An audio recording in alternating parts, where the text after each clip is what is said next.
आजकल hair loss इतनी तेजी से बढ़ रहा है कि ऑब्वियस है सबके दिमाग में सबसे पहला और बेस्ट ऑप्शन ट्रांसप्लांट ही आता है। लेकिन इसमें जल्दबाजी नहीं करनी चाहिए। सवाल ये नहीं है कि ट्रांसप्लांट कराना है या नहीं, सवाल ये है कि इसे कब कराना चाहिए और किन बातों का ध्यान रखना चाहिए ताकि आपके नए बाल नेचुरल लगे और विग की तरह फेक ना दिखे। इस वीडियो में मैं आपको वो सारी डिटेल्स बताऊंगा जो आपको फाइनल डिसीजन लेने से पहले पता होना जरूरी है। जैसे हेयर ट्रांसप्लांट लॉस को रोकता नहीं है, ये सिर्फ लॉस्ट हेयर को रिप्लेस करता है। अगर आप ट्रांसप्लांट प्लान कर रहे हैं तो आपको मेंटेनेंस के लिए भी तैयार रहना पड़ेगा। अगर आप ये कमिटमेंट नहीं दे सकते तो ट्रांसप्लांट मत करवाइए। आज हम बात करेंगे A to Z hairline design से लेकर उस अगली डकलिंग फेज तक जिसके बारे में कोई बात नहीं करता। सबसे पहला सवाल, सर्जरी कब करवानी चाहिए? बहुत यंग लड़के 21 या 22 इयर्स के मेरे पास आते हैं क्योंकि उनका थोड़ा सा हेयर फॉल हो रहा है। मेरा जवाब होता है वेट।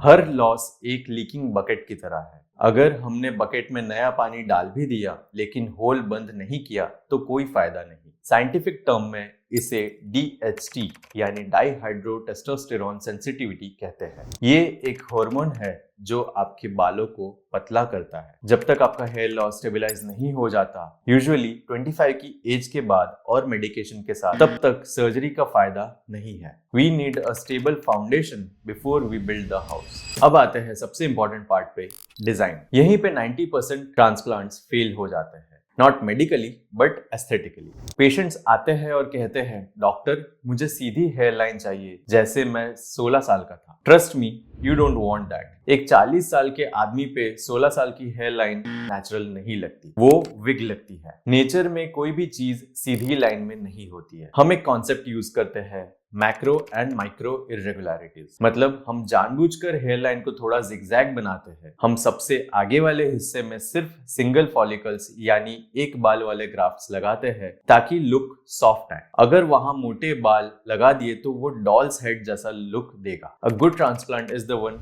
Nobody notices. टेक्निक कौन सी यूज करें, FUT या FUE? शॉर्ट में समझाता हूँ। FUT यानी स्ट्रिप मेथड। इसमें हम पीछे से स्किन की एक पतली स्ट्रिप निकालते हैं। इसका फायदा ये है कि हम बहुत सारे ग्राफ्ट्स एक साथ मिल जाते हैं बिना डोनर एरिया को थिन किए, लेकिन इसमें एक पतला लीनियर स्कार आता है। दूसरा टेक्निक है FUE। ये आजकल गोल्ड स्टैंडर्ड है। हम एक एक बाल को पंच मशीन से निकालते हैं। इसमें कोई लंबा कट नहीं, कोई स्टिचेस नहीं।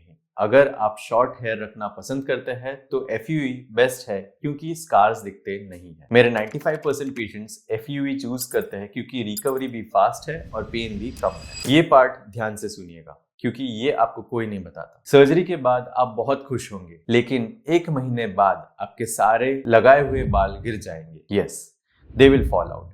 इसे हम शॉक लॉस या शेडिंग फेज कहते हैं। आप पैनिक करेंगे, आपको लगेगा सर्जरी फेल हो गई है, लेकिन ये नॉर्मल है। रूट्स अंदर जिंदा है, सिर्फ स्टेम गिर जाता है। पहले 3 महीने आप एक्चुअली सर्जरी से पहले भी खराब दिख सकते हैं। This is called the ugly duckling phase. Real growth 4th month में शुरू होती है और पूरा रिजल्ट आने में 12 से 18 महीने लग जाते हैं। So hair transplant is a marathon. It is not a sprint. तो फाइनल वर्डिक्ट क्या है?